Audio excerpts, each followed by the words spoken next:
Hello students, इस video में हम बात करेंगे सीबीएसई सैम्पल पेपर 23-24 के क्वेश्चन नंबर 18 की, जो है पास्ट एडजस्टमेंट के बारे में। यहाँ पे दो क्वेश्चन दे रखे हैं और ऑप्शन में अवेलेबल हैं। तो पहले पहला क्वेश्चन करेंगे, उसके बाद में दूसरा क्वेश्चन समझेंगे। दोनों ही बहुत ही प्यारे पास्ट एडजस्टमेंट के क्वेश्चन हैं, बड़े ध्यान से करते हैं।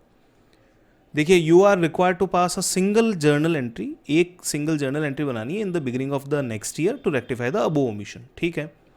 अब पी क्यू आर पार्टनर्स हैं 40, 32, 24 का इनका फिक्स कैपिटल है। फिक्स कैपिटल बोलने की वजह से होगा ये कि करंट अकाउंट आपका पिक्चर में आता है। After distributing the profit of 48,000 किस रेशियो में 3:1 में it was observe that interest on capital provided eight 10% instead of 8। 10% का इंटरेस्ट दे दिया गया था जबकि देना था 8% का। Salary of 12,000 was credited to P instead of Q. P को सैलरी दे दी गई जबकि देनी किसको चाहिए थी? क्यू को। तो बहुत ही सिंपल सा क्वेश्चन है, बड़े ध्यान से देखिए। तो मैं यहाँ पे सॉल्यूशन करने वाला हूँ। सॉल्यूशन के लिए सबसे पहले मैं लिखूंगा calculation of miss appropriation of profit. मुझे ये ढूंढना है कि कितना प्रॉफिट किस किस को गड़बड़ हो गया। तो पहले नेम देख लेते हैं। पी क्यू आर 3 पार्टनर्स हैं, तो आप यहाँ पे calculation of miss appropriation profit के बाद में ये ले लीजिए। सबसे पहले पी, फिर उसके बाद में क्यू, उसके बाद में आर, और एक कॉलम और आ जाएगा आपका टोटल का। इन सबको सेंटर कॉलम में आप ले लीजिए। फिर लिखते हैं हम सबसे पहले नंबर 1 प्रॉफिट एक्चुअली अप्रोप्रिएटेड। अब मुझे इस क्वेश्चन के लिए पता है कि एक्चुअल में क्या गड़बड़ हुई थी। Interest on capital at the rate 10% per annum ये दे दिया गया था। ठीक है। तो interest on capital 10% per annum के हिसाब से बनता कितना है? 40,000, 32,000, 24,000 का। तो ये बनता है 4,000, 3,200, 2,400। टोटल कर लेते हैं 4,3,729, 9,600। ये टोटल अमाउंट है। फिर दूसरा सैलरी हमने दे दी थी, जबकि सैलरी दे दी थी हमने पी को, देनी थी क्यू को। तो ये 12,000 का अमाउंट है, वो 12,000 का अमाउंट आ जाएगा यहाँ पे। ठीक है। तो ये 12,000 हो गया टोटल। दो लाइन का गैप मैं यहाँ पे मेंटेन कर लेता हूँ, क्योंकि एक में टोटल आ सकती है और एक में अगर कोई एडजस्टमेंट और बचा तो मैं यहाँ पे ले सकता हूँ। नंबर 2 की बात करते हैं। प्रॉफिट एक्चुअली तो हो गया है टू बी अप्रोप्रिएटेड। क्या बांटा जाना चाहिए था? तो पहली बात है, इंटरेस्ट ऑन कैपिटल बांटा जाना चाहिए था आपका eight the rate 8% per annum. तो देखिए 8% पर एनम कैसे करेंगे? अगर 4,010 है तो 8 कितना होगा, यानी कि 400 मल्टीप्लाई बाई 8 कर देता हूँ तो ये हो जाएगा 3,200।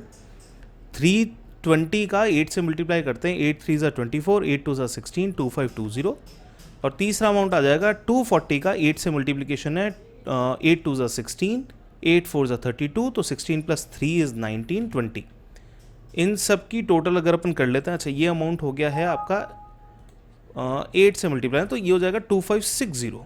इसका अमाउंट आ जाएगा 2560। ठीक है। अब देख लीजिए टोटल कर लेते हैं। 3 2 5 और 1 6, 6,200, 500, 700, 6,700, 7,680। ये हो गया आपका टोटल अमाउंट। अब बात करते हैं सैलरी किसको मिलनी चाहिए थी? क्यू को मिलनी चाहिए थी। सैलरी ये हो गया 12,000। अब अगर मैं देखना यहाँ पे आइडेंटिफाई करने की कोशिश करूँ तो मुझे पता चलता है यहाँ 9,600 12,000 है और यहाँ 7,680 और 12,000 है, तो यहाँ वैल्यू ज़्यादा है। मुझे दोनों ही जगह पे इक्वल वैल्यू चाहिए, यानी कि अभी भी रिमेनिंग प्रॉफिट जो है वो आपका मिस अप्रोप्रिएट हुआ होगा। मैं अमाउंट सीधा सीधा आइडेंटिफाई कर लेता हूँ। 9,600 में से 7,680 हटा देते हैं, 1,920। ये अमाउंट आपको प्रॉफिट की तरह बांटा जाना चाहिए था 3:1:1 के रेशियो में। ये बांटना चाहिए था, तो नहीं बटा, क्योंकि ज़्यादा इंटरेस्ट आपने दे दिया है तो इस अमाउंट को वापस से आपको बांटना पड़ेगा। दोनों साइड की टोटल मैच होनी चाहिए। तो 1920 को हम बांट देंगे 3:1 के रेशियो में। 1920 3:1 का मतलब होता है 6:2:2। ये भी लिख सकते हैं, ज़्यादा इजी है, बेटर है। तो अब बड़े ध्यान से 192 का डबल करना है। 19 2 ज़ा इट इज़ 38, तो 384 डन, 384 डन। और इसका ट्रिपल करना है। 3 3 ज़ा 9, 8 3 ज़ा 24, तो 9 और 2 हो जाएगा 11, 8 3 ज़ा 24 और 3 4 ज़ा 12, तो 24 का 5 और 12 का 2, तो 1152। इस तरीके से ये वैल्यू आ गई। तो अब बात करते हैं आगे, टोटल हम करने वाले हैं। So here it is the total. Line डाल देता हूँ पहले। आइए जी, ये प्रॉपर ब्लैक कलर की लाइन में डाल देता हूँ इधर। आपको भी डाल देनी है, यहाँ पे भी आ जाएगा। ये कलर में चेंज कर देता हूँ इसका। ये आपकी ब्लू कलर की लाइनिंग हो जाएगी। चलिए लाइन में अपन ज़्यादा टाइम वेस्ट नहीं करें तो भी चल जाएगा, ठीक है। अब टोटल कर लेते हैं, ये हो जाएगा 16,000, ये आ जाएगा 3,200, 2,400, इधर की टोटल आ रही है 314,352, ये आ रही है 2560, 12, 14, 14,800, 14,944, and here it is the last one 19 and 3, 22, 23, 2304, ये आ गई वैल्यू। अब है अमाउंट, डिफरेंस अमाउंट,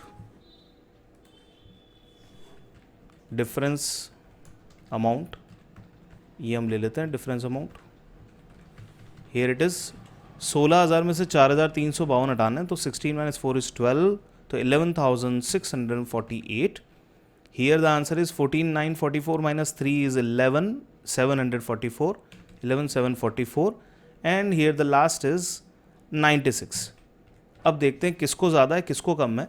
तो P के केस में बात करते हैं, 16,000 मिले थे जबकि मिलने चाहिए थे कम, ज़्यादा दे दिया हमने इसको, तो डेबिट कर लेते हैं। वैसे अगर टोटल मैच करने की कोशिश करूं तो दोनों साइड के अंदर मुझे यहाँ पे डेबिट है, तो मैच करने के लिए, बोथ साइड मैच करने के लिए यहाँ पे भी डेबिट ही रखना पड़ेगा, और ये आ जाएगा आपका क्रेडिट। अब आइए एडजस्टमेंट एंट्री पास कर लेते हैं। Here it is the adjustment entry, और एडजस्टमेंट एंट्री बनती है हमारे पास में P को करना है डेबिट, तो P's current account debit. Fix capital की बात चल रही है तो करंट अकाउंट आ जाएगा, P's current account debit to, एक आर्स करंट अकाउंट भी है, आर्स करंट अकाउंट डेबिट, ये भी आ जाएगा यहाँ पे, to Q's current account. P के करंट अकाउंट में आ जाएगा 11,648, Q में आ जाएगा 96, और आ जाएगा 11,744, बीइंग अकाउंट्स एडजस्टेड। ये हो चुकी है आपकी एंट्री, डन। क्लियर है, फर्स्ट क्वेश्चन कंप्लीट हो चुका है। इस तरीके से आपको इसका सॉल्यूशन करना है, एग्जाम की कॉपी में भी आपको इसी तरीके से कर लेना चाहिए, that is very easy to solve. अब बढ़ते हैं सेकंड क्वेश्चन की तरफ। सेकंड क्वेश्चन क्या कहता है, Cheese and Slice are equal partners, their capitals as on 1 April 22 were 50 and 1 lakh।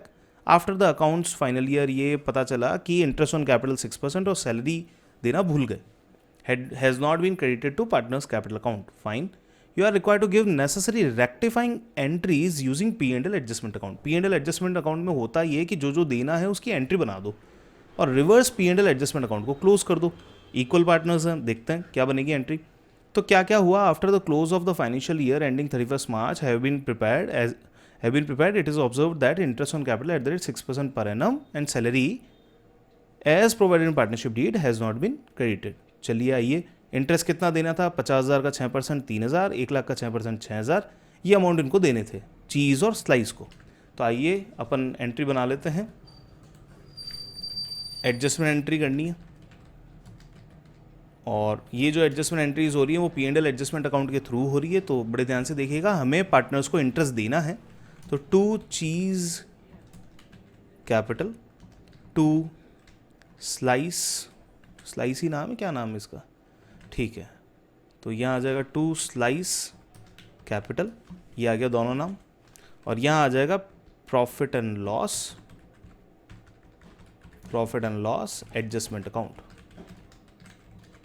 ठीक है। ये आ गया आपका P&L एडजस्टमेंट अकाउंट। तो अमाउंट कितना बनता है ये देख लेते हैं। चीज़ को मिलने चाहिए थे एज पर द क्वेश्चन के अंदर 50,000 का 6% लेना है, तो ये 3,000 रुपीज़ चीज़ को मिलने चाहिए थे, और यहाँ मिलने चाहिए थे 6,000, दोनों मिला के 9,000 रुपये इनको बनता है। किस चीज़ के, being interest provided for, interest on capital provided for, ठीक है। दूसरी बात आती है, ये हो गया आपका P&L एडजस्टमेंट का हो चुका है, पहला इंटरेस्ट का हो चुका है। अब बारी आती है सैलरी किसको देनी थी। सैलरी की बात देखें तो 5,000 पर मंथ की सैलरी देनी थी चीज़ को, तो वो भी अब दे देते हैं। Profit and loss adjustment account debit to cheese account, cheese capital, here it is being salary provided for, being salary provided for, ये आ गया। और हमारे पास में सैलरी कितनी देनी है हमको, 5,000 रुपीज़ की सैलरी देनी है। Here it is 5 and it is 5, done. अब ये जो P&L एडजस्टमेंट अकाउंट का जो टोटल अमाउंट आपके पास में अवेलेबल है, इस अमाउंट को आपको रीडिस्ट्रीब्यूट कर देना है P&L प्रॉफिट शेयरिंग रेशियो के अंदर। तो चीज कैपिटल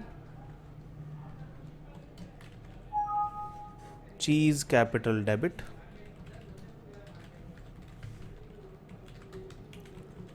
फिर slice capital account debit to